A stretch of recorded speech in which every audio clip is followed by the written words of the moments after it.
So, welcome to all of the participants joining from either Europe or the US, probably.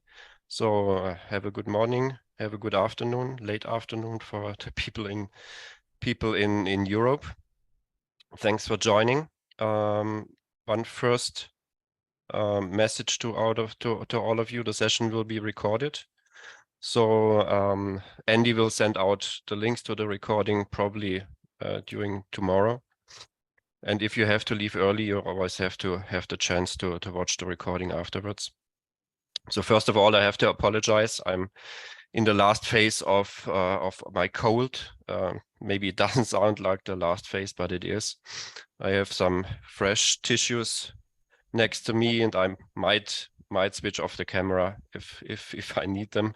So it's not impolite to do that. We have the Q&A panel open, so if you have any specific questions, feel free to type in the questions, and I will try to answer them. And now I want to introduce our guest today. It's Snehal Antani, co-founder and CEO of Horizon 3, one of our partners. And Snehal, just introduce yourself. Thank you. I really appreciate it, Lars. So my name is Snehal Antani. I co-founded Horizon 3 about 3 years ago. My background, I'm a software engineer by education and trade. Started my career at IBM. I was the CIO within GE Capital, and then I was a CTO at Splunk and helped grow and scale that company.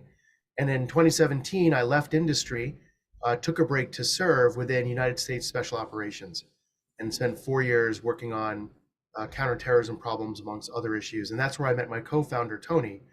And we decided to start Horizon 3 together when he retired from the Air Force and I finished my civilian tour of duty within the Special Operations community. Perfect, thank you. So you just mentioned you've been a CIO for a couple of years. What were the challenges you were facing in this role or in other roles in your previous career? Yeah, as a CIO, as a CTO, in the various roles I've had, security was part of my portfolio. And the dreaded question I would get from the board or from leadership was, are we secure? You just spent millions of dollars on tools. Are we secure? And my answer, unfortunately, was, I don't know. We have to wait for a breach to find out. And that was an answer that very much frustrated me. Am I logging the right data? Am I fixing the right vulnerabilities? Are my tools actually configured and working correctly? Do my people actually know how to detect and respond properly to a breach with processes and decision making? And the answer is you had to wait for the bad guys to show up to find out. So my grand challenge throughout my entire career was, how do I proactively verify my security posture? How do I identify my exploitable attack surface? How do I methodically reduce that attack surface over time? Improve my security posture to myself, to my team, and to my key stakeholders. So what were your solutions back then? So the options back then were not very good ones. So I first started using vulnerability scanning. Mm-hmm. And the struggle with vulnerability scanners is that they look at possibly vulnerable issues one machine at a time. You'll get an aggregated report, but it is, this might be a problem on machine 1. This could be a problem on machine 2. And you end up with hundreds of thousands of might be a problem type issues. And then you have to go through and figure out, is this a real problem or not? Meanwhile, attackers have adapted. They aren't using CVEs or vulnerabilities to compromise a machine. Often, they are finding user IDs and passwords through a variety of techniques and combining that with misconfigurations, dangerous product defaults, and maybe CVEs across many different machines in order to take over your environment. So while we were so dependent on vulnerability scanning, the attackers changed tactics and started to attach issues across machines. Mm-hmm. Then I started to combine vulnerability scanning with penetration testing. But the problem with pen testing is, one, some pen testers were very gifted and very talented, and others were not. So I had a very inconsistent quality and expertise that would come in as I hired consultants. The second thing is it took 12 to 18 weeks for those consultants to arrive and execute the test. And when they left, I wanted to be able to fix problems and retest those issues, but I didn't have the skills to reattack, and the pen testers had already gone away. So they would find problems, but there was too long of a delay in fixing and verifying that those problems were fixed. And then I tried a variety of breach and attack simulation tools. I was actually Veritin's largest customer at one point, or one of their largest customers. And the issue with these other types of automated tools is you had to write your own attack scripts, for which we didn't have talent. Those attack scripts had to be maintained and mirror your environment. So a lot of time required there. You had to install credentialed agents anywhere you wanted to test. And after SolarWinds, we didn't want to install credentialed agents unless we absolutely had to. And finally, these tools weren't safe to run against production. So at the end, when I had been struggling with this problem for almost 10 years, I realized, well, there is no viable solution. So I'm just going to go start a company and make sure that we can pen test as often as we want. We can retest as often as we want. We are safe to run against production. I don't have to write my own custom attack scripts, and I don't have to install credentialed agents anywhere. And that's really what we did in starting and building out Horizon 3.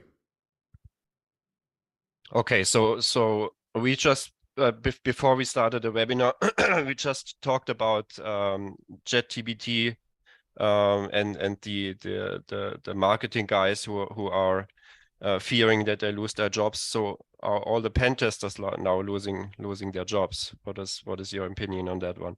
It's a good question. So I actually use the legal industry as an example. So when ChatGPT came out, there were many lawyers that realized ChatGPT isn't an expert. It gives them unlimited interns, right, to some degree. But that there was a lot of work that lawyers do that isn't of very high value to those lawyers. And so they use ChatGPT to become a force multiplier. So that handles all of a large chunk of those lawyers' work, and those lawyers can start working on the really hard, higher value problems. On the flip side, as an individual, you don't have to go pay a lawyer to get a set of questions answered. You can go ask ChatGPT now and actually get pretty good results. In fact, when I was looking at buying a home, I used ChatGPT to help understand how to structure my offer, right, for that particular house. Similarly with pen testing, there are a whole bunch of problems at scale that humans, while they can do, is not a good use of their time. So if you're a very seasoned pen testing expert, learning how to run responder, grab NTLM hashes, crack those hashes, and reuse those hashes, that's not going to get you on stage at DEF CON. And if you have 50,000 or 100,000 hosts in a very large environment, you don't have the time to test at scale. So you're sacrificing completeness. So what you do is you use AI as a force multiplier. So that seasoned pen tester can use my product Node Zero as an example to execute reconnaissance and exploitation at scale, and let the humans be the scalpel. Let the humans be the experts that focus on the really hard, nuanced aspects of pen testing that are very difficult for AI algorithms to execute today. But there is a pressure, just like we saw with ChatGPT. If you're a mediocre lawyer, you're not going to be in business very long. You're going to be replaced by AI. So you have to always push yourself to get better and better and better. The same thing is going to happen in pen testing and every other industry. Those that are able to learn and become more valuable and become bigger experts, they're the ones that can use AI to be a force multiplier. But for the many that are entry-level pen testers that are struggling to become experts, it's going to be painful for them. And we're going to see this in medicine. We're going to see this in legal, in marketing, in content writing. AI is going to really disrupt and be a threat to those entry-level or early career folks that can't become experts fast enough. Yeah, perfect. That's my personal opinion as well. Okay, so if you look at the major breaches we've seen in the last couple of months and couple of years, do you see any common patterns? What attack paths are commonly used by the attackers out in the wild? Yeah, let me answer that in two ways. So one is a new threat vector that that we're all kind of surprised by. So there's a news article that came out about a month ago or a month and a half ago about a company about what happened in Japan. So the Japanese armed the Ukrainians. Allegedly, the Russians ransomwared a small company in Tokyo. That small company in Tokyo provided all of the cup holders to Toyota Motor Company. Cup holders. As a result of disrupting the cup holder supply chain, Toyota had to shut down 28 production lines, and it cost them almost $400 million in revenue over cup holders. And what we see is, one, the Russians knew exactly where to apply the least amount of effort for the maximum amount of economic harm, because there's a level of analysis that goes in to figure out where to apply those pressure points. But two is, anyone that applied just-in-time logistics and lean manufacturing has very little cyber resilience, especially for domestic companies with 50 to 100 to 150 employees, where they don't have significant security expertise and maturity. So I think we're going to see a spike in cyber-enabled economic warfare amongst nation states in a way that is below the threshold for war, going after those 50, 100, 150 person critical suppliers in nationally relevant manufacturing and logistics companies and processes.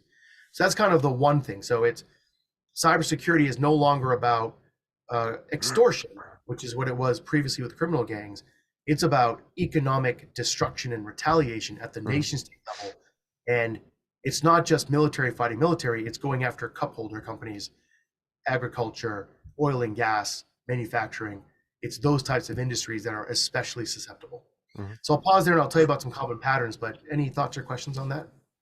Yeah, actually, we have a question from Sebastian. He asked, what do you say is that companies have to secure their whole supply chain? Yeah, I think what we're starting to see is it's cheaper for Toyota to provide some level of security overwatch for their critical suppliers than it is to take a $400 million hit in supply chain disruption. So we're starting to see is these global 500, global 1000 type companies mapping their suppliers, identifying which ones are critical in their just-in-time logistics value chain, and of those that are critical, which ones can and cannot defend themselves. And then helping those companies that cannot defend themselves identify and reduce their exploitable attack surface while providing some sort of subsidy and overwatch to help them become more secure as they start to diversify their supply chain. So I think you're going to see this 2 or 3 year period where your attack surface, if you're a big company, if you're Daimler or BMW or anyone else, your attack surface as a big company is not only your own internal IT, it's your suppliers and your distributors. Because if you're in agriculture, I don't have to hack you. I can disrupt your supply chain of fertilizer, or I can get your strawberries to spoil on the border because we did an attack against your trucking distribution companies. So your attack surface has moved to be your suppliers and your distributors, all of which can disrupt your business operations. Okay, and are some of your customers using Horizon 3 or Node 0 to secure their suppliers? Yeah, so what they use us for is executing pen tests in collaboration with their suppliers against their suppliers to help identify that exploitable attack surface. And what they do is they actually don't care about the results of an individual test. That's not so important. What's important is the results over time. How many problems were found? How quickly were they fixed? How often did they reoccur and why? And how effective were you at detecting and stopping it? And you're going to benchmark that in, say, your first pen test. And then the next quarter, when you run the next pen test, you should be able to see an improvement and a reduction in each of those areas. And then the third quarter, a more reduction. And as you become more mature, you go from running pen tests once a quarter to then once a month, to then once a week. And now we have customers running 40, 50, 60 pen tests a month on every major change in their environment and looking at those results over time. Yeah, perfect. That's close to impossible with human pen testers. Especially when you have 200, 300, or 5,000 suppliers. Yeah. Humans are the bottleneck. And in fact, you talk about a cybersecurity talent shortage. The most extreme talent shortage is in pen testers, because to get your OSCP certification, which is kind of the standard certification for being an ethical hacker, it's a very difficult test. But even once you get it, you still need 5 to 10 years of hands-on experience to become an expert pen tester. And so in the United States, there are only about 5,000 OSCP certified ethical hackers for the whole country. I think in Germany, there's 600. In Norway or Sweden, there's like 80 or so. So you have this severe limited supply. And in parallel, we have a very large spike in demand. And the only way to overcome this supply and demand imbalance is AI and AI-based pen testing, so that the humans can focus on the really hard parts of pen testing that humans are gifted at solving. Yeah, and the demand will even increase by the regulatory requirements that keep being enforced and strengthened. So yeah, this will probably, yeah, the problem will increase in the future, probably. That's exactly right. And the other thing is, you asked, the other part of your question earlier, what are common patterns? Attackers don't have to hack in using 0 days like you see in the movies. Often, they're able to find your user ID and password, crack those passwords, log in as a valid domain user in the environment. Those domain users are usually local administrators on their laptops. And once you're a local admin, you can dump your various security processes like SAM and LSAS, harvest more credentials, and chain additional issues together to become an administrator. Attackers don't hack in, they log in. And an example I'll give you is, and I talked about this in the national security realm, if you go to LinkedIn Sales Navigator and search the word pilot, and then put in a company name is United Airlines, the airline I fly most often, there are 7,000 pilots on LinkedIn that work at United Airlines. And then you go to Google and say, what is United Airlines email structure? It'll tell you first initial, last name at united.com. So L Rudolph at united.com. Of those 7,000 pilots, now you know all of their email IDs, which is usually their login. All it takes is one of them to use a weak password or reuse their Netflix password for their corporate email, just one. And the attacker is going to find that, validly log in, and use that as a starting point to compromise the environment. So your attack surface is not only your suppliers and your distributors, but it's also the personal security hygiene of each employee. So the attack surface is absolutely massive, especially when you think about breached passwords on the dark web that can be reused, guessable information, bad credential policies. And that's the number one problem we see across our customers is weak credential policies as the way to compromise the environment. Okay. That's very interesting. Everyone talks about vulnerabilities and CVE score 10 and whatever. But yeah, that's in many cases you focus on stuff that is not that important or not that relevant, and you miss the important part. And here's the thing, right? I see a question about MFA. Multi-factor authentication is absolutely important, but MFA cannot be applied to these lower level protocols.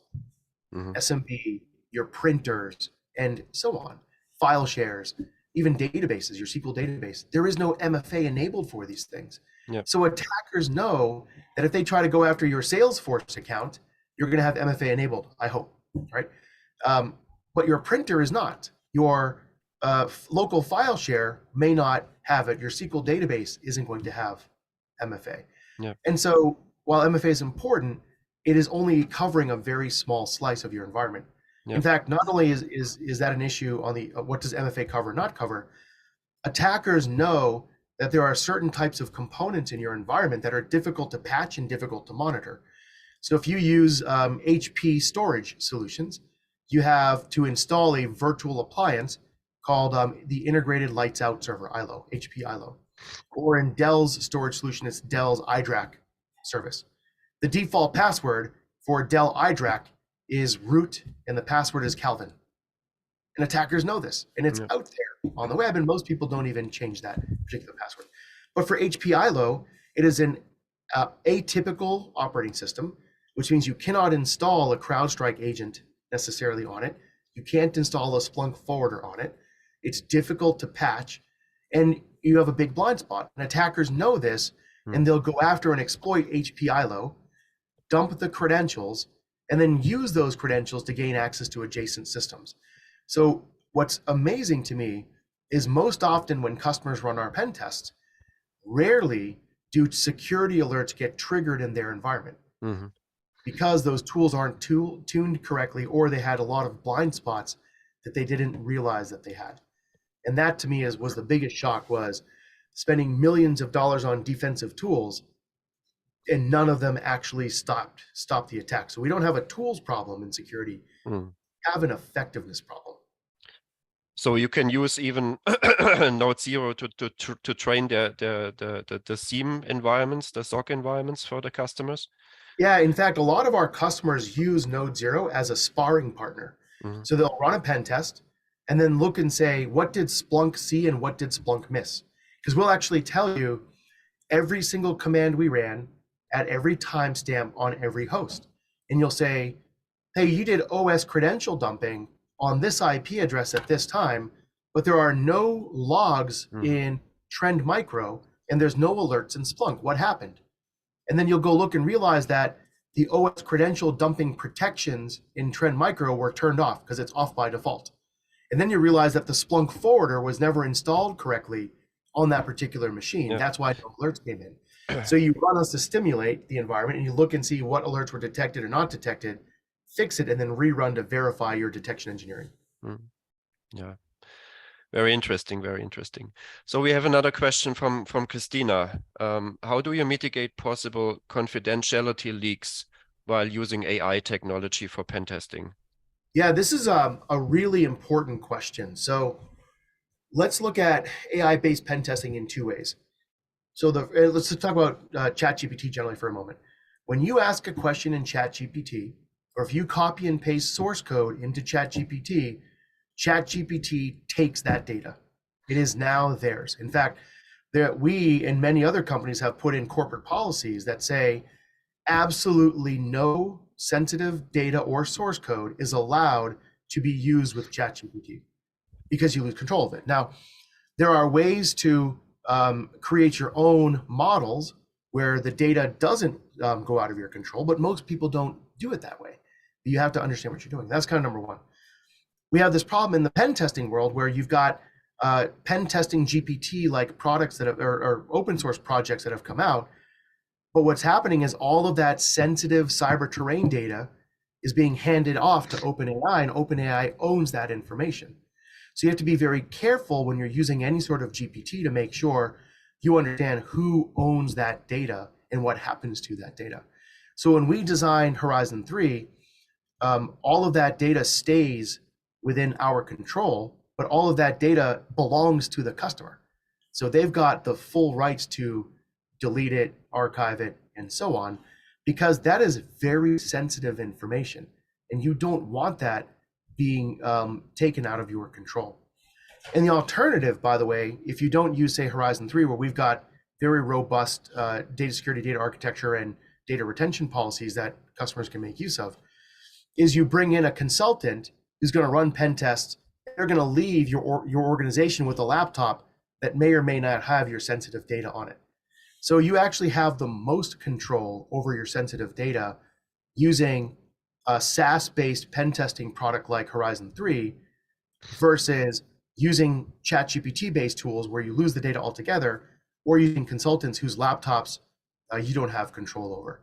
And this is a problem that we took very seriously when we were designing out the product.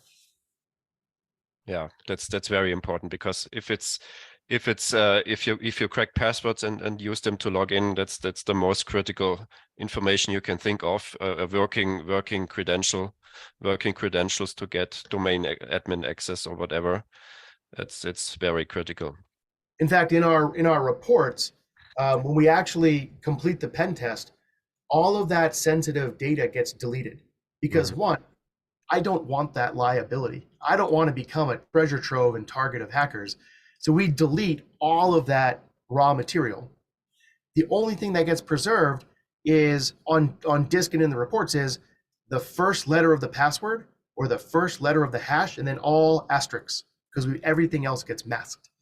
Because at rest, you don't need that information in the report. It's too dangerous to keep the raw data in the report because that becomes another threat vector.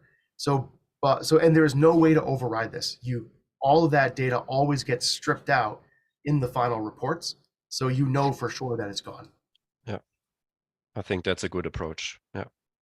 And then also even the back end, while our US business runs in AWS East, our international business is in GDPR compliant cloud environment. So even the back end, it's all about making sure we are in a GDPR compliant environment with all the data architecture and data security pieces in place, and so on.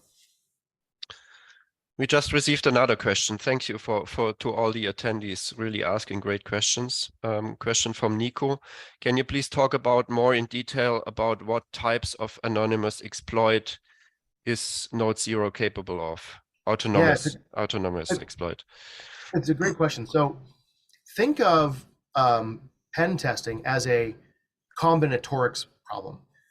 What I mean by that is it's not about taking a list of CVEs and starting at the top and then going one after the other on every single machine to say, is this exploitable? Is this exploitable? That's not really effective. And two, it doesn't scale. And three, there's too many permutations. And so that's how traditional vulnerability scanners work. They just start at the top and check off the list. The way that we architected the product is we have tens of thousands and hopefully soon hundreds of thousands of different individual techniques. And it's how you select the right technique on the right machine at the right time in the right sequence to become a domain administrator. And in certain cases, that might be one or two techniques combined together. In other cases, it might be 15 techniques combined together. Or it could be 15 techniques combined in a slightly different order. So what we're able to do is dynamically select the right technique on the right machine at the right time. That's really our secret sauce. And the equivalent is, think of Facebook and Facebook ads. The ads themselves aren't interesting. It's selecting the right ad at the right time for the right person while they're in the process of buying something. That's the real intellectual property of Facebook. And that's how we've designed the product. So we have said tens of thousands and hopefully soon hundreds of thousands of different types of techniques. And it's how we are selecting them to be able to combine into an outcome. Now, in general, 90% of those techniques have nothing to do with CVEs. And that was the reality. The CVEs themselves, Blue Keep or a Veeam backup CVE or F5 CVEs, those are important. But the real tactics that are most successful are man-in-the-middle techniques to collect NTLM hashes and then crack those hashes. It's finding places where you can disable or OS credential dumping wasn't enabled to begin with to dump credentials. It's relaying. There's a whole bunch of other techniques and misconfigurations, application fuzzing, and so on, that have nothing to do with CVEs that tend to yield the most results in our pen tests. Oh, you're on mute. Oh, sorry. If you look at the pen tests your customers did, do they tend to fix the findings? So is there improvement at the customers, and how do they prioritize the findings? Because I would expect that also an autonomous pen test will create a lot of findings, and that's quite overwhelming. So how do you prioritize? Yeah, great question. Let's talk about prioritization first. So when I was a CIO, what I absolutely despised was getting a vulnerability report that showed all my criticals, highs, mediums, and lows. And I would look at the criticals and I'd say, I know many of these aren't even exploitable. But then I would look at the lows and I'd say, wait, these lows could actually become critical if they're combined with other things. And attackers know this too. So attackers have adapted. Remember, the enemy always has a vote. Something I learned when I joined the special operations community. You might have the best plans and the best processes. The enemy always has a vote. And the vote from the enemy is, if your vulnerability program is going to focus on the highs and criticals, as a bad guy, I'm going to go figure out how to make a low plus a low equal a high.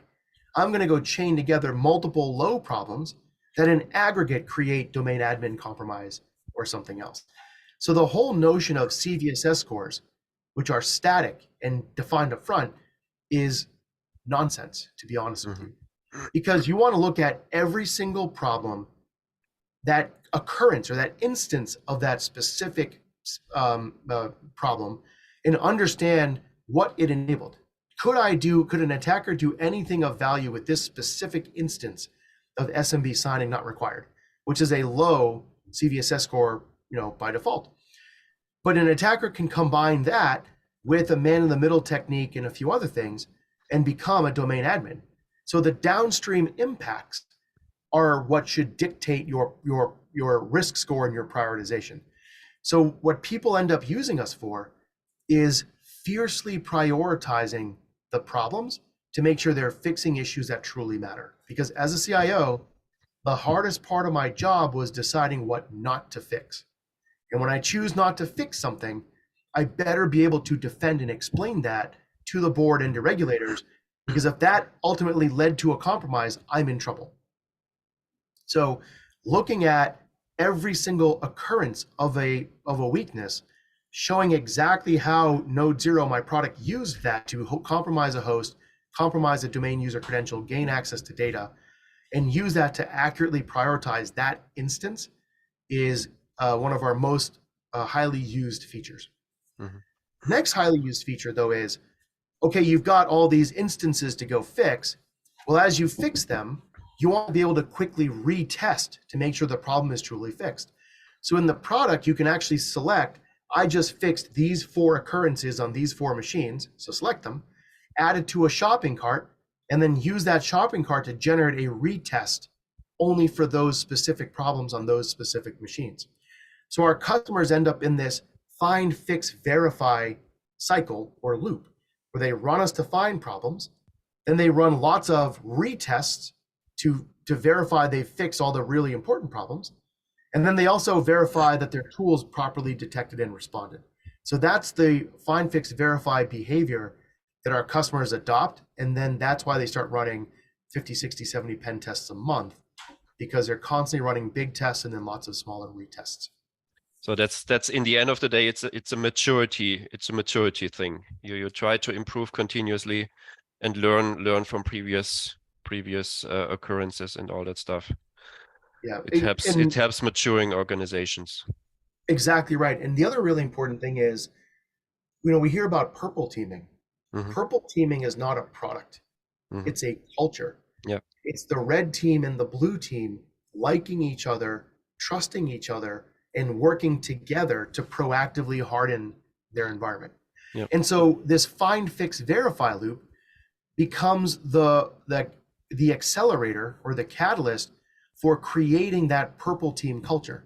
In fact, you can look back at historical data for all of our customers, or when we went back and did this historical analysis, you could see a huge increase in findings, and then suddenly a rapid decrease. Yep. And that was the inflection point where the red and blue teams stopped hating each other, started liking each other, started trusting each other, and they started working together. And we can actually measure that now amongst the results of our customers. Yeah, I also did some research on the purple team, and I also wrote a white paper on that. It's a really interesting approach as well. Yeah. So one other thing I wanted to discuss with you. We spoke with a lot of customers, not only about pen testing, but also about cloud security, and they told us, well, we're using the cloud native tools, or we're having our own scripts, and we are pretty sure that that we're catching everything, and we are fine, and we are secure. What is your opinion on this self developed and self-service approaches? Yeah, there's a couple of pieces to it. The first is that the cloud native vulnerability scanning tools are important for solving very specific types of problems, right? Around specific misconfigurations in your environment. But once again, attackers don't hack in, they log in. The most common way we've taken over an AWS account is by finding the AWS credentials somewhere else, and then using those credentials to log in and take over the VPC. So once again, it's all about the common technique now is credentials are the new remote code execution. And we're going to be, and we've actually done this, an example attack path that Node.js executed. This was a hybrid customer. So they had an on-prem infrastructure and multiple cloud infrastructures, multiple SaaS offerings. They ran a pen test where they started with initial compromise on-prem. We found HPILO, automatically exploited it, dumped credentials, used those domain user credentials to log into a neighboring machine, searched the file system of that neighboring machine, and found a credentials file that turned out to be the production credential files for their AWS instance. It was basically an SRE had it stored locally, because that's what a lot of these folks go off and do. And then we were able to compromise the AWS environment. So in about 2 hours, buried across thousands of hosts, was this specific path that led to a complete compromise of the on-prem environment, complete compromise of the cloud environment, and domain user compromise that allowed us to gain access to sensitive data in Salesforce, in Gusto, and other types of SaaS products and tools that were in place. And so that's the way you're going to get compromised in the cloud. Yes, there are going to be cloud-specific misconfigurations. We'll find those misconfigurations. Cloud native tools will find those misconfigurations. But that's not the primary threat vector. The primary threat vector is compromised credentials and credential reuse from one system to another that includes your cloud admin. Yeah, very interesting. Very interesting. So let's have a look at, so in the end of the day, if you really want to build scripts on your own, you have to have experts on cloud, you have to have experts on Unix, Linux, Windows, on everything, to be able to really build an approach and a solution like Node Zero. I don't think this is efficient approach to become secure. At the end of the day, we are a cybersecurity company dedicated to solving this problem. We have spent over $50 million of research and development just in the last 2.5 years building the product. It is a very difficult problem to solve. It is a very hard problem to solve because you need expert hackers, expert software engineers, and expert data scientists with the right user experience so that non-experts can use the product, because that's the user experience that's required. It is a very hard problem to solve. That's why it's never been solved before. And if you look over a 5-year window of time, we'll have probably spent $500 million in research and development over a 5-year period of time in this area. That's how difficult this is. And so you might be able to get a little bit of progress with a script here and a script there. But the reality is, the only way to overcome that supply and demand problem is AI-based pen testing. And by the way, the other thing is, if you write your own scripts and your scripts miss something, it's your fault. You're screwed. You are accepting all of the risk that you missed something. And do you really want that headache of, wait a minute, your script was supposed to find this, it missed it, and an attacker exploited it, what happened? Right? And that's just the area. You're sacrificing completeness for cost. And I think in cybersecurity, this is expression in the United States, don't buy a cheap life jacket. Because when something goes wrong, you better make sure that life jacket actually works. In cybersecurity, we can no longer sacrifice completeness for cost. because in this era of cyber-enabled economic warfare, completeness is the only way to ensure you've reduced your attack surface and you've improved your detection and response to reduce risk to the company. Yeah. It's only one missed attack vector and you're screwed. It doesn't matter what you invested, what you did. It doesn't matter. And also, it's all or nothing. We saw this all over the place in many other adjacent tech areas. You've got a library of homegrown scripts, often built by a person or two. It wasn't run like a proper software development project. So there's poor documentation, there's poor change history. And when that person leaves, you have a whole pile of scripts that you're not entirely sure how it works. Yep. In many ways, it's like the COBOL program of 2020. Remember, all the mainframe, I was a big mainframe guy. You have all these COBOL applications with no documentation, no software engineering built a long time ago, and nobody knows how they work. Yep. But they work, and you don't want to mess with it. You don't want to touch it. Yep. And the same thing happens with these huge libraries of homegrown scripts that weren't built with proper software engineering discipline and practice. Yep. We have another question from Christina. So you have mentioned about the effectiveness of security controls tools. What is your view based on your personal experience on the incident detection and response mechanisms tools in helping to achieve more effective enterprise architecture? That's Christina, that's an excellent question, and a little bit more about my background. My first CIO job at GE Capital, I was a functional CIO. So I owned all of enterprise architecture. And the first thing we did in reframing enterprise architecture was I said, one, all of my enterprise architects have to delete PowerPoint from their laptop, which was devastating for that enterprise architecture community. And I said, the reason why is we want architecture as code, policy as code, and compliance as code, and security by design.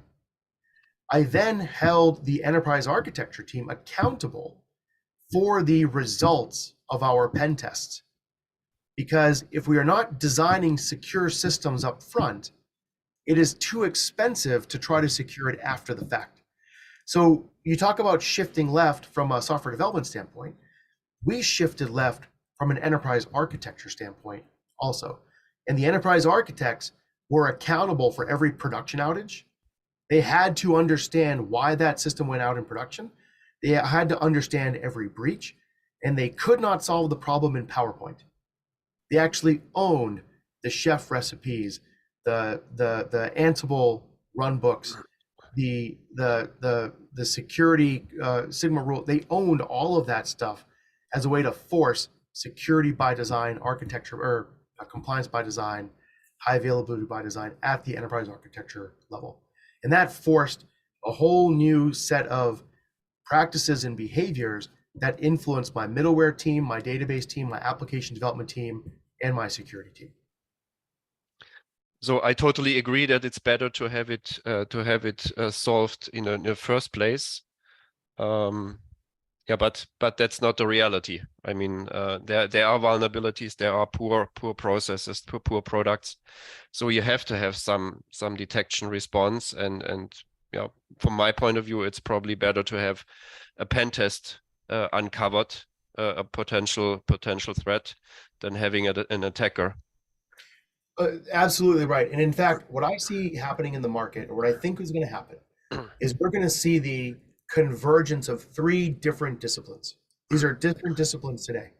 We're going to see the convergence of continuous penetration testing, using Horizon 3 and Node 0 as an example, with security orchestration and automated response, so SOAR frameworks, which is all about accelerating the remediation effort through automation, and then bringing in detection engineering practices. Because as you stimulate the environment, what did your detection engineering processes see and not see? And that's actually the bigger vision of Horizon 3, is we are going to bring together those three distinct disciplines, pen testing, SOAR, and detection engineering, into one integrated product experience. And then what we want to be able to do is provide insights to two groups of people. The first group of people, or three groups of people. The first one is that enterprise architecture community, for them to understand the architectural problems, the policy problems, and the other systemic issues that need to be solved at the enterprise architecture level. The second community is the governance, risk, and compliance community, where you can actually generate a self-identified findings report that says, here are the problems we found, here's how quickly we fixed them, here is proof that they haven't reoccurred. Because that's what auditors want to see. They don't care about the individual results, they want to see behavior over time. And then the third group is that CISO CIO community, where you help them look good in front of the board and the auditors, because they can accurately prove their security posture, their return on investment for security spend, and they can finally answer the question of, are we secure? Yes. And here is the proof over time that we are able to harden our environment and quickly detect and respond as appropriate. We have another great question from Nico. Are all the exploit scripts used by Node Zero written in-house and tested against asset disruption? Excellent question. Let's break that up into two things. First is, there's a very vibrant community of exploit developers and open source projects and other things that are out there. And so where we can, we make use of what's available. We also build our own. We spend a lot of time building our own. But we actually spend a lot of time hardening what's out there. Ethical researchers, pen test researchers, they only code for the happy path. They aren't software engineers. Yep. So they don't write exploits that are safe for production. That's a really important criteria. One of our design requirements up front was you have to run pen tests in a way that is safe for production. So today we have manufacturing, hospitals, financial services, and others running pen tests against production systems. And the more pen tests we run, by the way, the smarter we get. That's kind of the machine learning piece. And a large part of that is because we take exploits that we've written ourselves or we've taken through various communities, and we invest a tremendous amount of time hardening those exploits so they are safe for production by coding in the edge cases and proper software engineering and software testing techniques. And then where we can, we recontribute that hardened code back to those community projects so that we're not just taking, we're actually improving the community overall.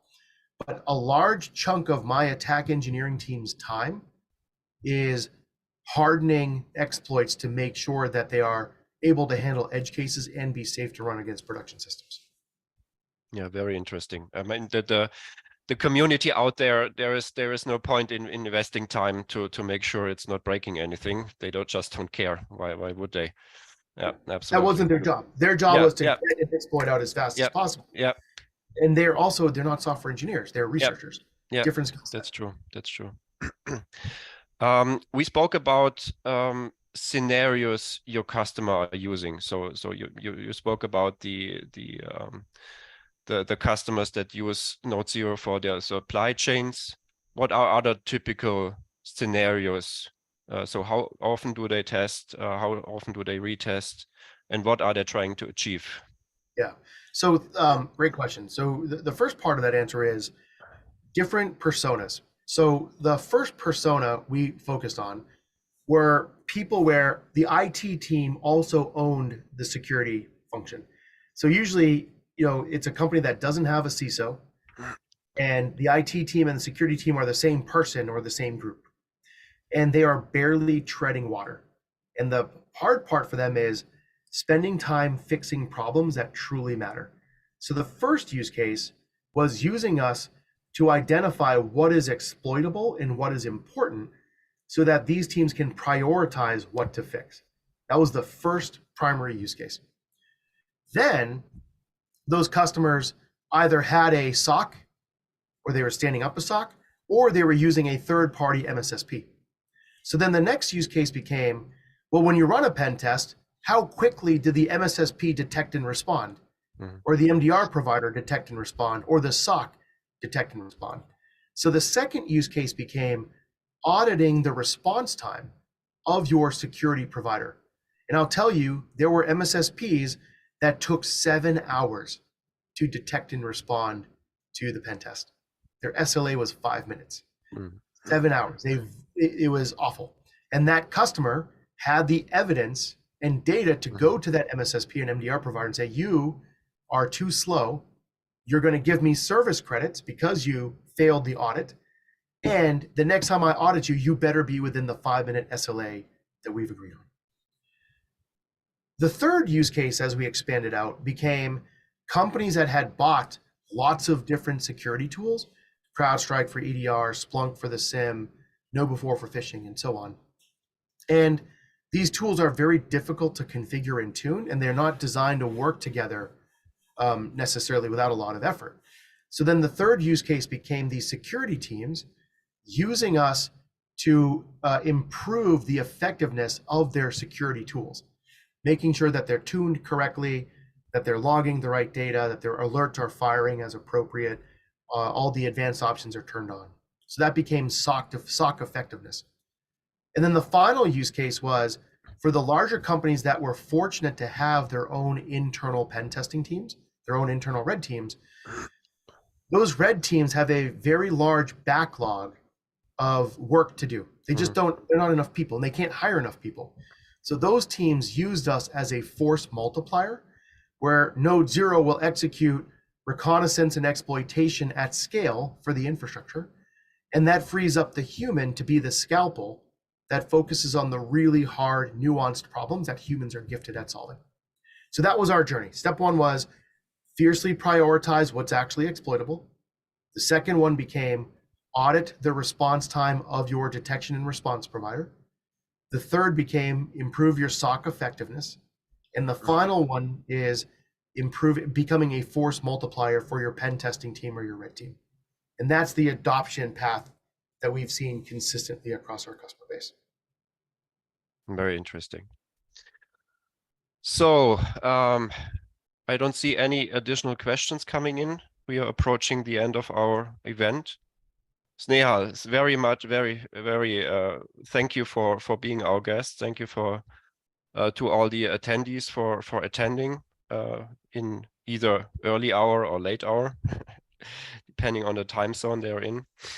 If you want to learn more, or if you want to schedule a demo, just reach out to Andy or to myself. We're happy to arrange. We are planning another CISO talk after the summer break in September, probably about cyber awareness. So preparing cyber awareness month in October. And thank you all for your time. I wish you a good remaining day, good remaining afternoon or evening. And thanks for joining. Thank you. Bye-bye.